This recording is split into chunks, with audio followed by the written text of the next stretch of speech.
bienvenidos a una emisión más de H2 Music. Hidrátate con la música y tenemos lo que es el arranque de nuestra segunda temporada. Ya vieron en redes pues que estuvimos una temporada con 7 invitados, 7 pláticas de lujo, pero bueno, arrancamos ya la segunda temporada manteniendo siempre la línea con invitados que tienen una gran experiencia dentro de la música y también en otros ámbitos dentro de lo que es la sociedad salvadoreña. Y bueno, tenemos también un gran artista que también admiro mucho y tenía bastante de no platicar. Iván Patiño, bienvenido a H2 Music. ¿Cómo estamos? Gracias Marco, un gusto. Gracias por el espacio.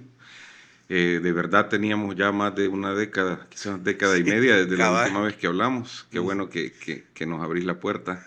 No, un gusto para mí también que nos dé de tu tiempo. Pues. Este programa pues también trata de los invitados. Muchas veces yo observo que no andan mucho en las cámaras y de repente, bueno, vamos a intentar si platicamos con don Patiño porque hay muchas cosas de qué hablar. Pero se pierde uno, pero siempre estamos en la jugada, siempre andamos ahí en el medio musical, ya sea por el lado de atrás en la producción o pues siempre en el escenario frente a las luces y las... Sí, no, es que eso creo que ya no se deja, ¿verdad? Ya lo traes en la sangre. Ya lo traes. Por más que digas que lo odias y que ya no lo vas a volver a hacer y que ya te aburrió. A la semana estás otra vez en eso. Ahí estamos con una locura hacer música en El Salvador, pero Iván, ¿podrías hablarnos un poco de cuando estábamos, siempre he hecho la palabra salvadoreña, cuando estábamos chamacos, ¿cuáles eran tus aspiraciones, tus sueños, qué querías hacer? ¿Siempre fue esto de la música o había algo en paralelo que también pues decías, quisiera hacer esto? Pues fíjate que quizás desde niño siempre me interesó la música, de hecho. Uh-huh. Te soy sincero, siempre pensé que sería un baterista. Y ese fue como el inicio. Recuerdo que en aquellos tiempos, obviamente comprar una batería era algo que estaba fuera de mis posibilidades. Uh-huh. Entonces recuerdo que de bicho, pues hasta había conseguido unas llantas de carro, viejo. Y les había puesto unos cartones. Ajá. Y pues había asimilado una batería. Ajá. Y ahí me ponía a darle duro y a soñar pues que ibas a ser músico. O sea que siempre desde niño sí me atrajo la música. Uh-huh. Y estuve siempre como alrededor de eso. Agarrando muchas de las modas de esos tiempos, pues, porque como sabrás, pues yo me crié en la época de los 80s y los 90s, uh-huh. que fueron como las 2 décadas que marcaron mis inicios. Uh-huh. Pero sí, yo creo que quizás sin saberlo, siempre me alineé al lado musical, uh-huh. ¿verdad? Mi hermano tocaba guitarra clásica en aquel tiempo, entonces también había un poco de... O sea, había alguien en la familia con la música. Que estaba tocando guitarra, mi hermano mayor, pues que uh-huh. por cierto fue mi influencia musical. O sea, toda la buena música que logré conocer la conocí por él. Aunque a él le dolió porque le rayé todos los vinilos.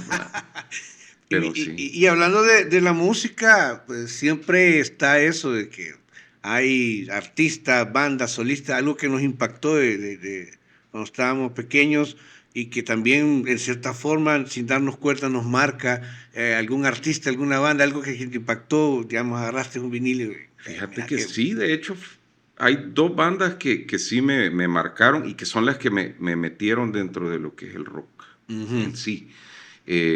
Una fue Led Zeppelin, uh-huh. que fue una banda que me asustó cuando la escuché, el poderío de la batería, y tú sabes que el sonido de estos muchachos era bien pesado, ¿verdad?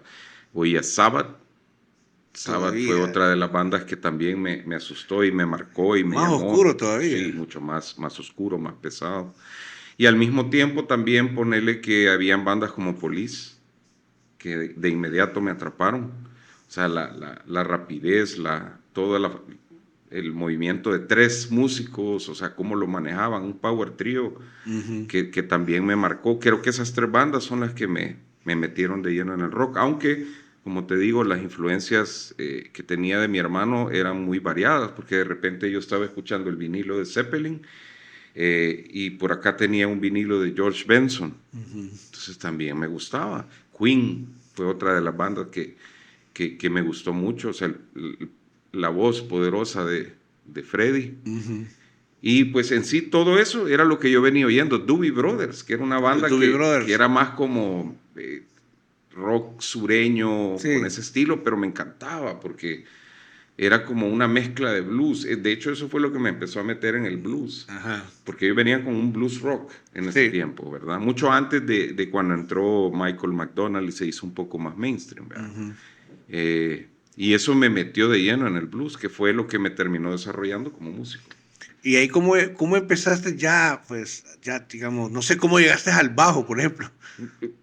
Como todos los bajistas llegan por necesidad de la banda de Ajá. tener un bajista, porque Ajá. todos quieren ser cantantes, todos quieren ser guitarristas o bateristas, pero bajistas, el Ajá. bajista por lo general llega por destino. ¿Qué nos falta? Un bajista. Bueno, probemos pues, y agarré el instrumento y ya te cuento esa historia, pero quizás yo entré a la música tocando armónica. Ah. Como te dije, yo me colgué mucho de la música blues, que fue que sigue siendo hasta el día de hoy una Los influencia sonidos bien grande. melancólicos. Melancólicos, pero desgarradores Sí, y con pureza. muy ¿me entiendes? espiritual. Crudo, Sí. sin tanto arreglo, o sea, crudo. Y si vos te fijas, pues el blues, estás hablando de 3 acordes. No, y el blues es uno de los cimientos del rock. De ahí salió, Ajá. justamente.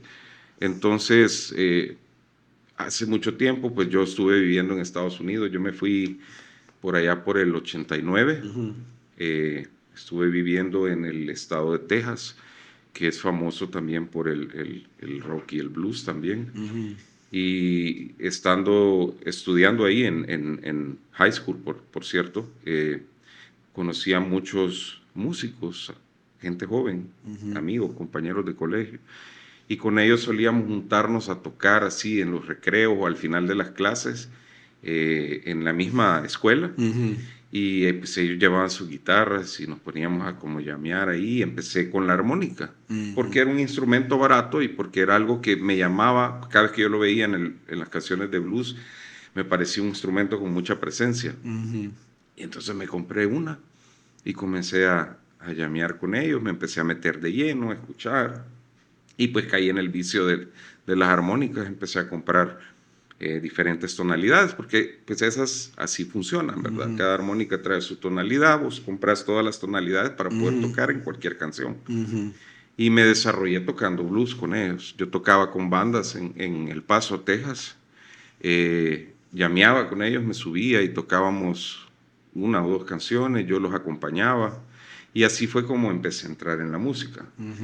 Ya de regreso en El Salvador, me recuerdo que cuando vine, después de haberme graduado y todo, estaba trabajando en aquel tiempo TACA, la aerolínea, y conocí a varios amigos dentro de ese ámbito que también habían sido músicos. Por ejemplo, estaba el Yuca, que fue vocalista de Tabú, ¿verdad? Hace mucho El Yuca, tiempo. sí. El Yuca, que en paz descanse, Sí. mi hermano. Y con él y otros amigos empezamos a juntarnos y empezábamos a ir a la Luna cuando la Luna iba empezando también, a las noches de micrófono abierto. Ajá. Y formamos una banda entre cheros que se llamaba El Gomón Lunar. Y así vamos la presencia en los open mics de la Luna. Entonces ahí fue donde yo conocí a Pedro Portillo, por cierto, que eventualmente terminó siendo parte de la Pepa. Y nos juntábamos a tocar, ¿me entiendes? Yo me tocaba mi armónica. Me acuerdo que conocí también a Lisandro Ramos, el tío Chandito. Chando. Chando. Sí, ahí tenemos contacto con él siempre. Bueno, pues preguntarle a Chando. Con Chando empezamos esa banda. Él tocaba la guitarra, el Yuca cantaba, yo en la armónica, Pedrito también cantaba un poco y tocaba también armónica. Y unos compañeros nuestros de ese tiempo de Taca tocaban la batería. Sí. No había bajistas en esa banda. Bajista. Eran 2 guitarras, armónica, batería y la bella voz del Yuca, ¿verdad? Que era bien peculiar. Y así fue como empezamos a entrar en la onda musical. Una cherada, no era nada profesional, nosotros nos juntábamos, hacíamos letras. Charranconeando, dicen ahora. Sí, cabal. Pero nos divertíamos, nos la pasábamos bien. Y ya después de eso, pues yo me empecé como a meter más de lleno a la música y conocí a Carlangas, Carlos González, otro gran amigo. El hombre de la propia. El hombre de la propia. Bueno, de hecho, Carlos y tu servidor fundamos una banda de covers allá por el 93, 94, que se llamaba Cannabis. Cannabis, sí, me suena. Ese fue mi primera banda, digamos, ya para entrar al circuito de andar tocando en bares, y tocábamos covers de las bandas de esa época. Tocábamos, por ejemplo, de Todos Tus Muertos, bandas así, tocábamos Tool, tocábamos todos estos grupos que nos encantaban. Y ahí fue donde yo agarré el bajo, porque no tenían bajista, yo tocaba armónica. Ajá. Y Carlangas me dijo, mira chavo, agárrate el bajo y mira, aquí te voy a enseñar un par de rolas. Las practiqué y me empecé a soltar yo solo, o sea, lo sentí natural. Luego empecé a escuchar mucha música y fue donde llegué a una banda que sí me marcó como bajista, que fue Grand Funk Railroad. Entonces, si vos escuchás la música de ellos, el bajo está encima de todo, ¿verdad? Sí, ese viola las reglas de todo el mundo de queja que a veces que el bajo no se oye. No, ese estaba aquí, lo tenías en la cara. Sí. Grand Funk fue una de las bandas que me hizo entrar de lleno a tocar el bajo. O sea, digamos que el señor bajista, Mike Chacher, creo que se llama, fue quien me atrajo al instrumento y empecé a sacar todas las canciones que podía sacar de ellos, empecé a estudiarlas. Yo nunca estudié música, siempre fui un músico empírico, hasta la fecha sigo autodidacta. Siendo autodidacta. Aparte que en El Salvador nunca han habido colegios o escuelas profesionales de música, entonces nosotros nos creamos escuchando música, consiguiendo cassettes en aquel tiempo, y pues agarrando y sacando de oído. ¿De oído? Sí, eso nos ayudó con el oído, ¿me entiendes? Porque nos afinó el oído de una manera sobrenatural, diría yo. Ajá. Pero obviamente muchos de nosotros veníamos con ese impasse de no tener la teoría musical. Eso no te detiene, obviamente, pero más adelante vos le vas poniendo a lo empírico lo teórico, ¿verdad? Y así es como ya empezás a meterte más en el instrumento, a aprender las escalas, saber para poder subirte a un escenario y tocar con cualquier músico, ¿verdad? Te va preparando. Pero el tiempo y el amor por el instrumento lo traes natural. Carlangas, de hecho, y yo empezamos a formarla. Pero en ese momento, Alex Rombó, que fue el fundador de La Propia, andaba buscando músicos para su proyecto. Y ahí fue donde Carlos decidió acompañar a Alex. De hecho, si vos ves el cassette original de La Propia, el que sacaron, yo toqué en una de las rolas como bajista también para echarles la mano, que se llama Cambumbo. Cambumbo. Pues si vos oís ese bajo, ese soy yo. Y lo grabamos en la casa de Carlangas con un 4-track de esos viejitos, caseros. Ahí fue donde ya Carlangas se sale, pues, y yo me junto con, pues busco ya a Pamela, aunque Pamela ya había cantado con nosotros en los covers. La fuimos a secuestrar de una bandita que ella tenía en ese tiempo. Y trajimos a Edwin Ruiz en la guitarra, a Sandro Valladares en la batería y a Pedro Portillo en las congas. Y ahí fue donde se solidificó la primera etapa de La Pepa, que fue le dice la gente La Pepa con Pamela. Con Pamela. ¿Verdad? Sí, y de hecho comienzan con un tipo como de un poco de rock ácido, un aroma bastante setentero. Bueno, sí, fíjate que una mezcla de funk, de rock, pero era lo que en ese tiempo la música estaba generando, pues tenías el boom de rock en español en ese tiempo, donde venían bandas como Iraculiaki, tenías a los colombianos estos, ¿cómo se llamaban?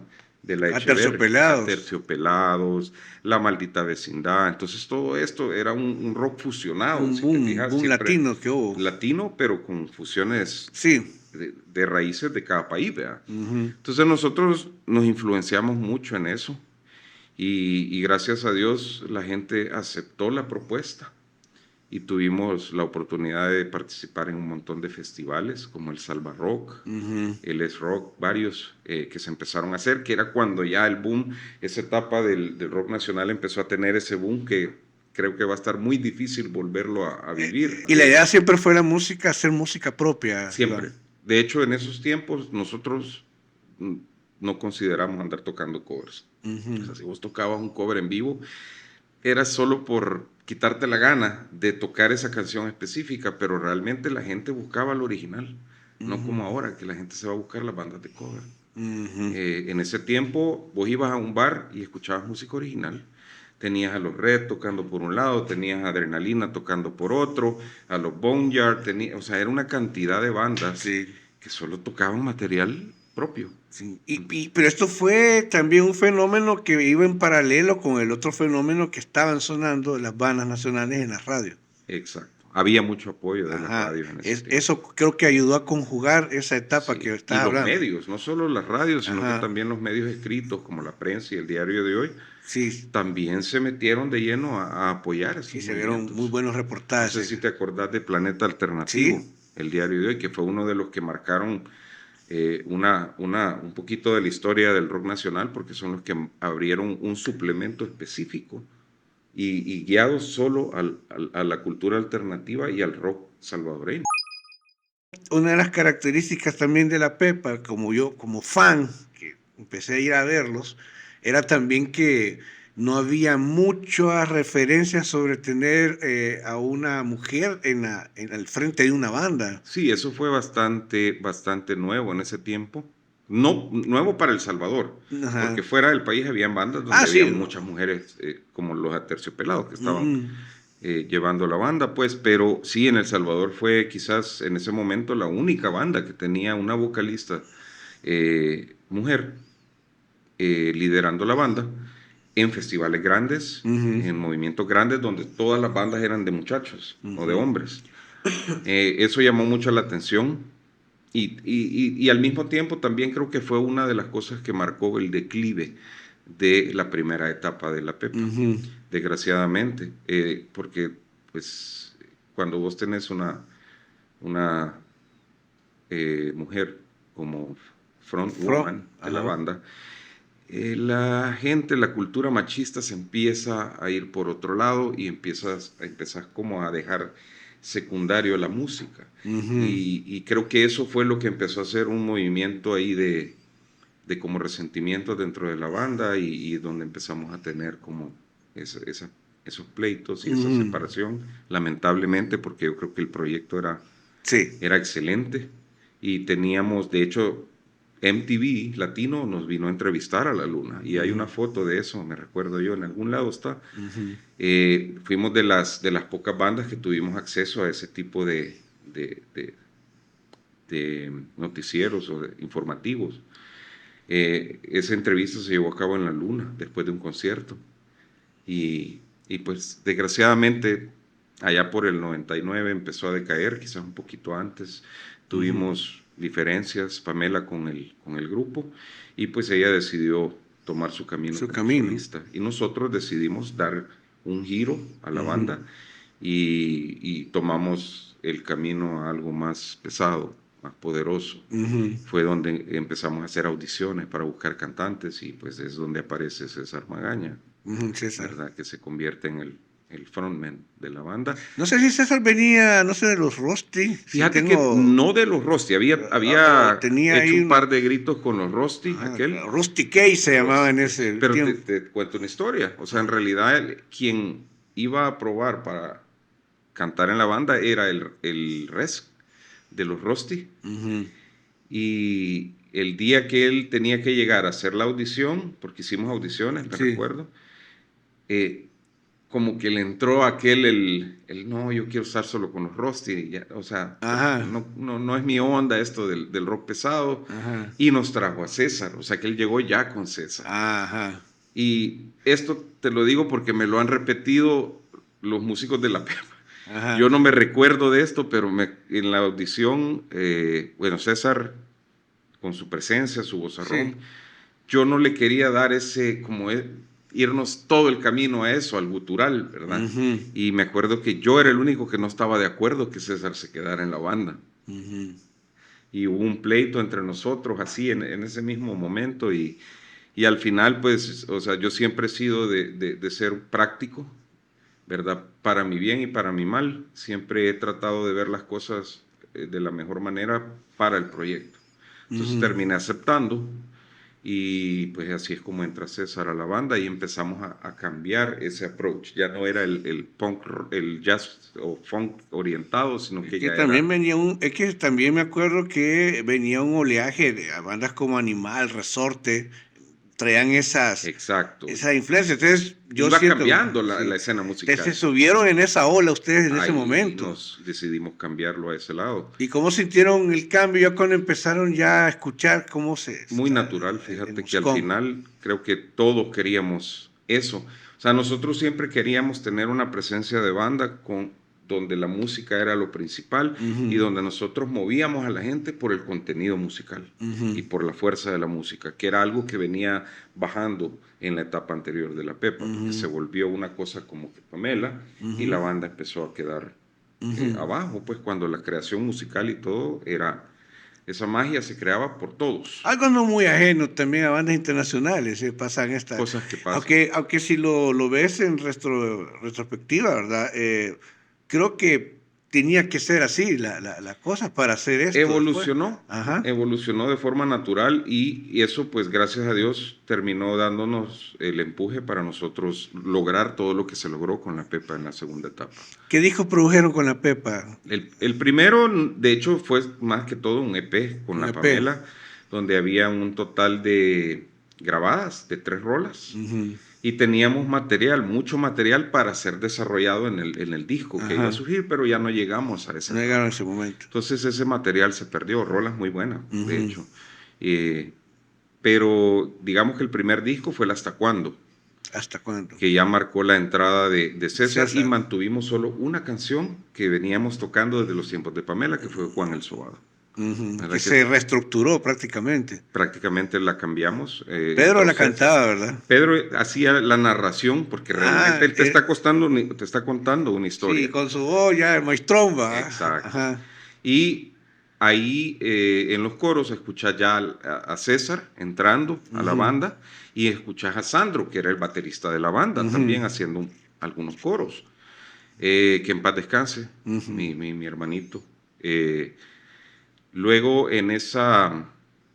antes grabamos Juan el Sobado y después de eso fue que pasó el problema con Sandro, ujú. que lamentablemente perdió la vida. Sí. Y eso nos marcó bastante, de hecho me recuerdo, eso nos marcó mucho. Y fue cuando nosotros empezamos a buscar un baterista y encontramos a Octavio Salmán, A Octavio. ¿verdad? Al Nervio. Ajá. Aquel obviamente un excelente baterista, muy técnico, aquel venía de tocar muchos tributos Era el que se echaba los tributos de Led Zeppelin, Sí. se echaba los tributos de Dream Theater en la Luna. También tenía su historia con Lorena Cuerno. Sí, sí, sí, sí, paralela Ajá. a la Pepa. Se fueron de hecho a Europa en gira con Hulk a tocar con Lorena. Aquel nos dio un sonido mucho más robusto, mucho Ujú. más ordenado. Eh, y así, o sea, en realidad, si vos te fijas, en la banda estuvo Edwin Ruiz, y Edwin Ruiz trajo a un alumno de guitarra de él que se llamaba Juan Gómez, Juan Gómez. alias El Barbitas. Octavio se mantenía en varias bandas tocando, estuvo ahí también. De hecho, Octavio fue uno de los que dieron el ok para traer a Juan como un segundo guitarra. Ujú. Y pues César también, a mí me pareció fantástico tener 2 guitarristas por la parte pesada en la que estábamos entrando. Y al final, pues, desgraciadamente, y te lo digo, fue algo que me dolió en el alma, Ujú. tuvimos que tomar decisiones y soltar a Edwin de la banda, que era un miembro, digamos que fundador Sí. de la Pepa también, eh, ya que pues nosotros llevábamos un enfoque internacional, en algún momento nosotros íbamos enfocados a salir del país, Ujú. movernos y empezar a trabajar, ¿entendés? Y en ese tiempo, como te digo, no habían redes sociales, No, no. no existía el internet más allá de el Hotmail y el Yahoo Mail Ajá. que empezaban.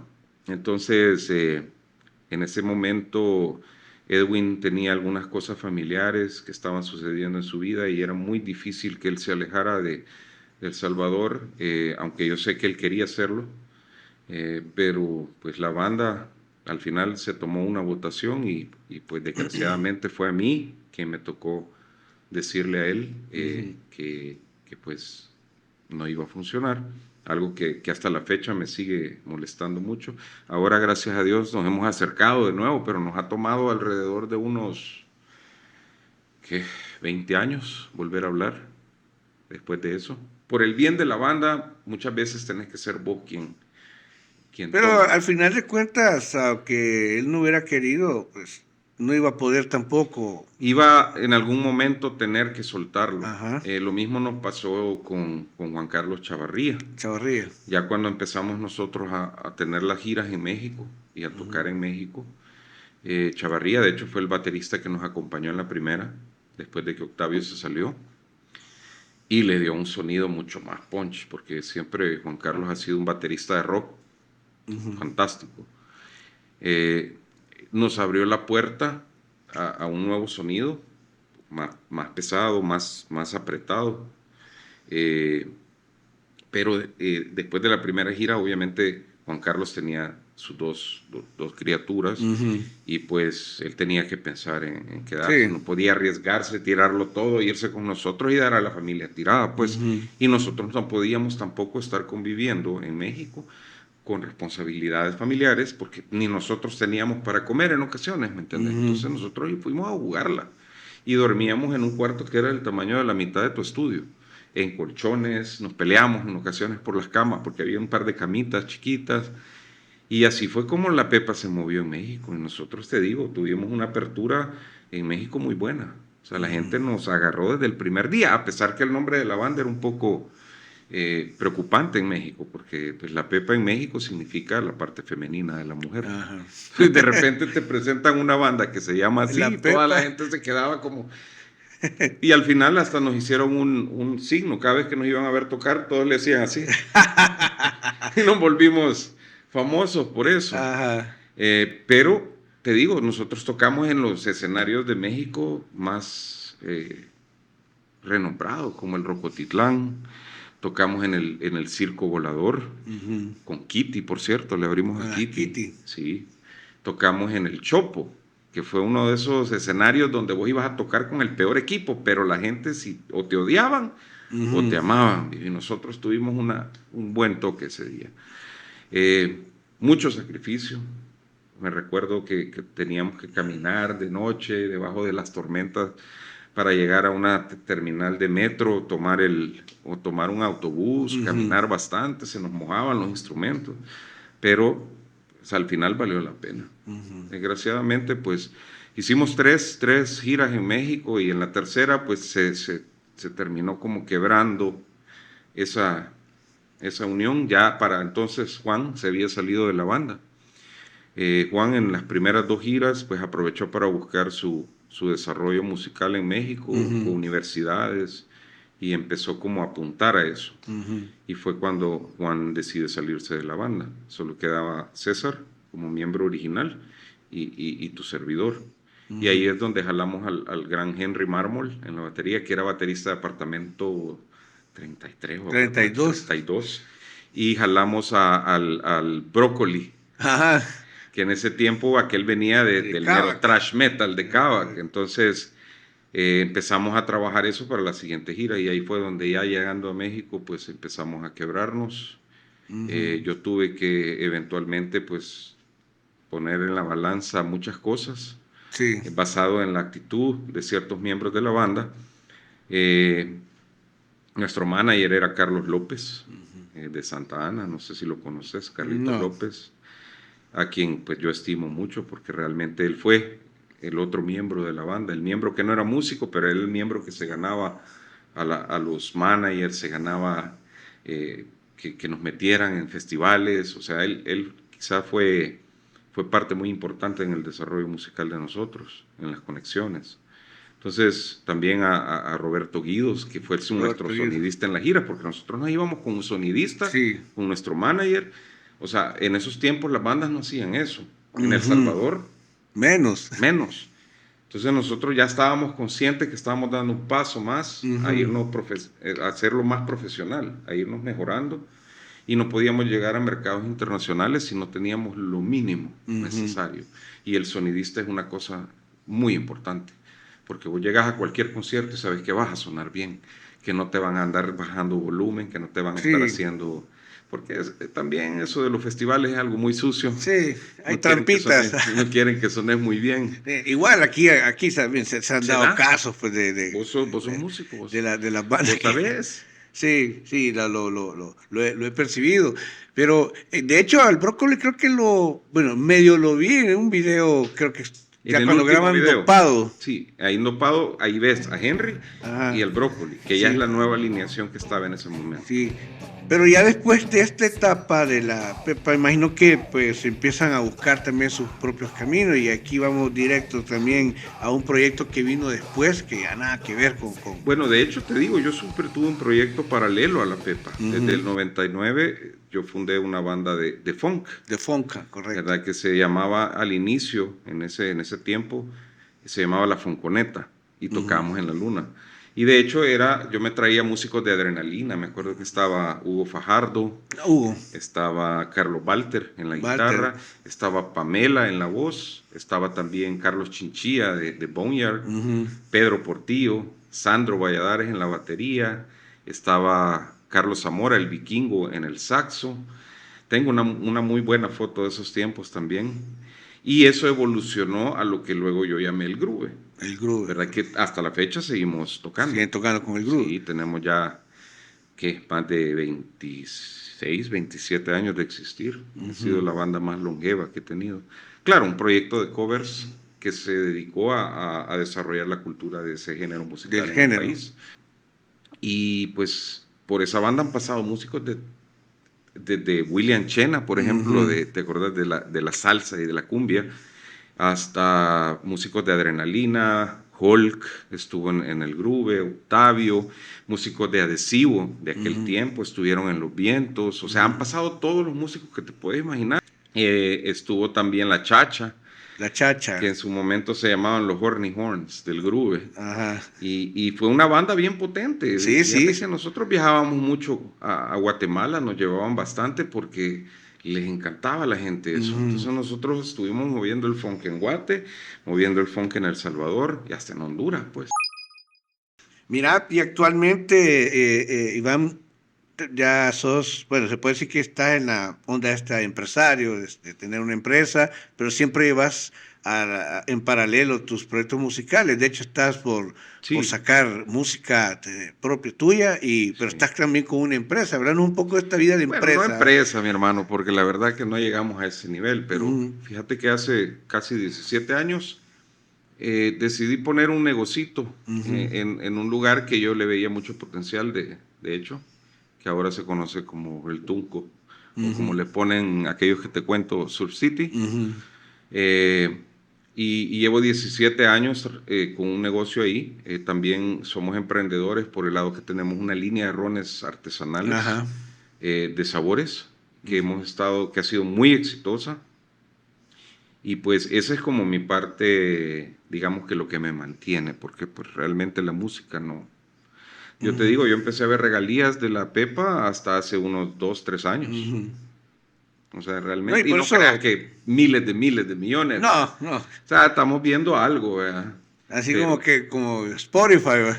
Sí. Después de un año y prácticamente en un año que te ponen como 1 millón de plays, te pasan como $100, ¿verdad?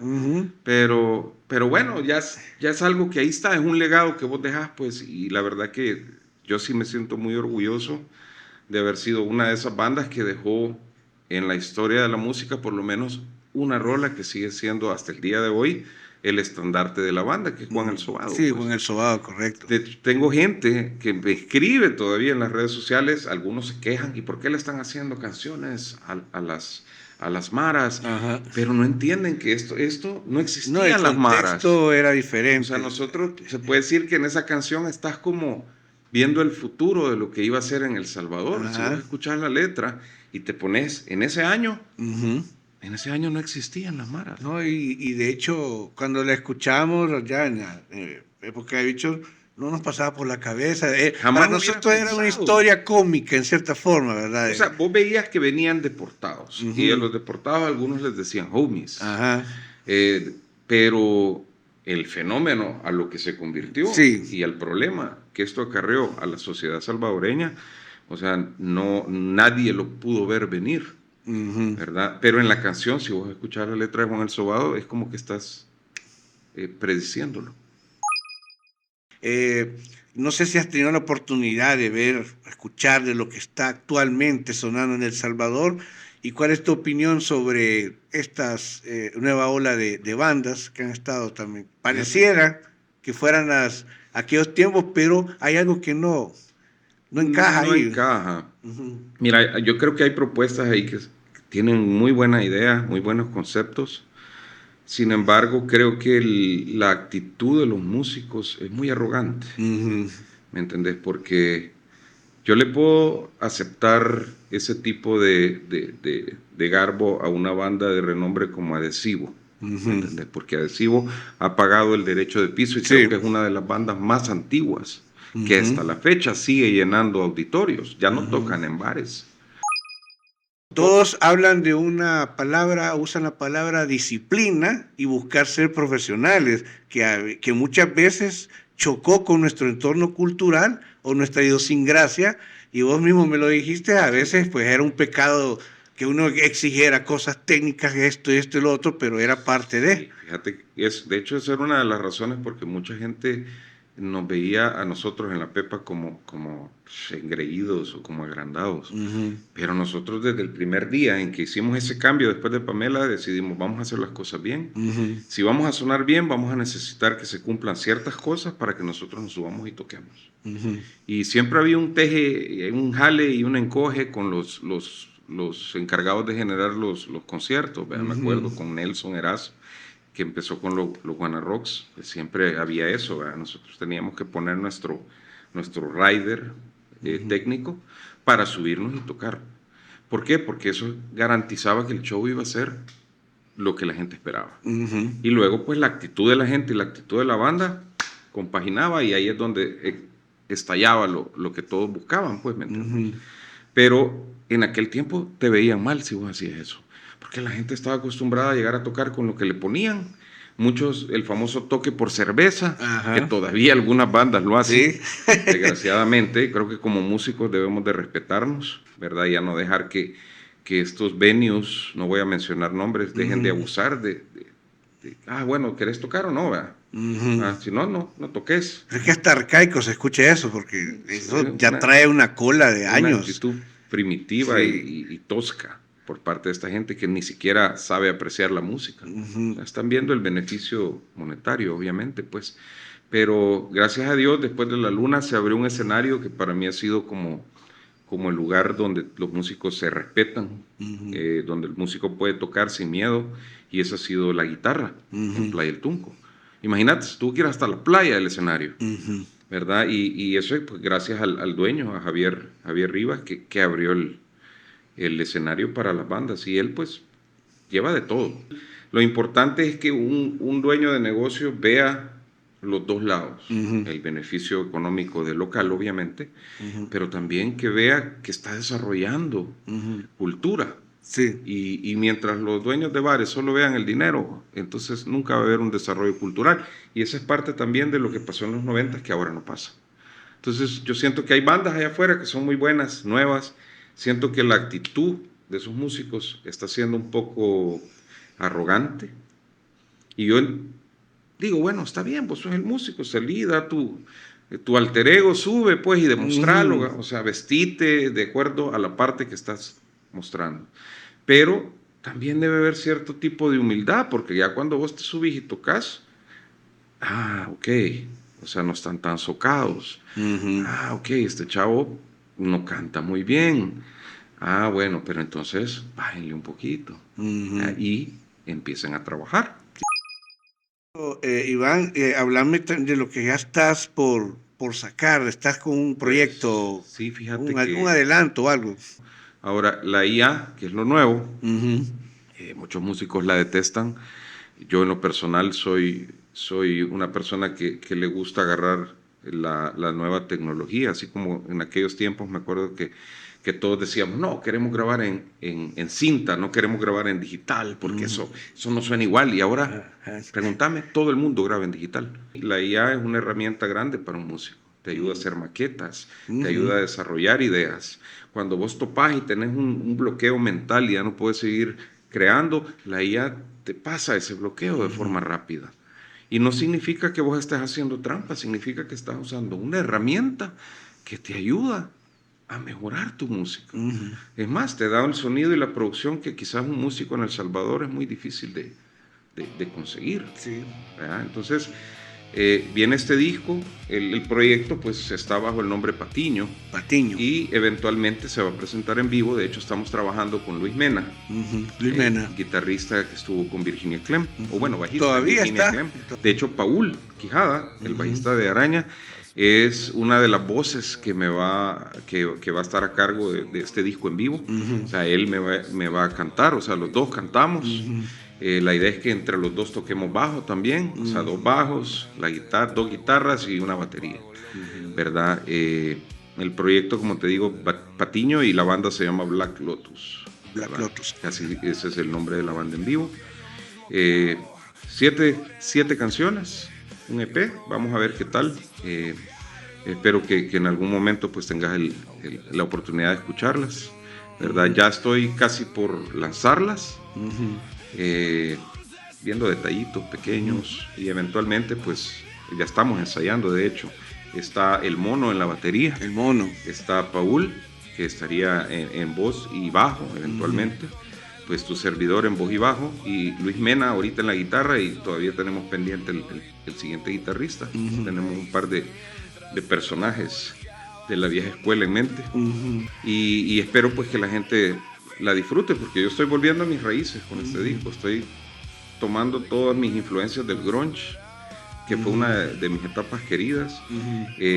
Hay riffs pesados, pero al mismo tiempo es un rock que todos podemos escuchar, con letras que te puedes identificar.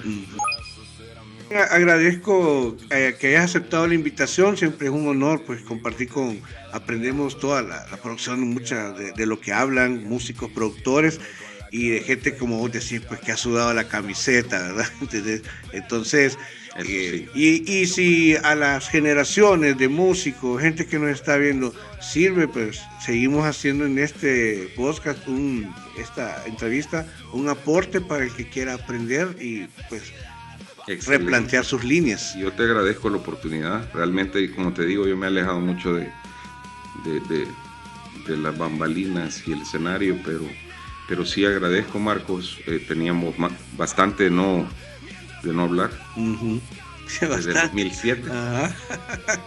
Sin embargo, creo que lo que estás haciendo, muchachos, lo que están haciendo ustedes acá es algo muy bueno en pro de la música y de la gente que lo necesita, pues, porque cuando hablamos de que no va a volver a haber un movimiento como el de los 90 o el de principios de los 2000, es porque pues obviamente nadie se está rebuscando por levantarlo. Y yo creo que este tipo de programas son parte de eso, ¿entendés? Y qué bueno que le das entrada a los vejestorios como tu servidor, que pues quizás hemos perdido relevancia, sin embargo pues hemos aportado mucho a lo que sigue siendo la música nacional, pues. No, y para mí siempre va a ser importante, o sea, yo soy el primero en reconocer, y más que todo, más que una plática, pues también es un tributo al trabajo que hacen. Yo pues me crié en esto y sé todo lo que significa, así que pues te agradezco. De músico a músico. Iván, muchas gracias por estar con nosotros, de parte de toda la producción. Señores, un gusto, saludo a toda la audiencia, y pues hay que mover la música. Sigamos moviéndola e hidratándonos aquí, H2 Music.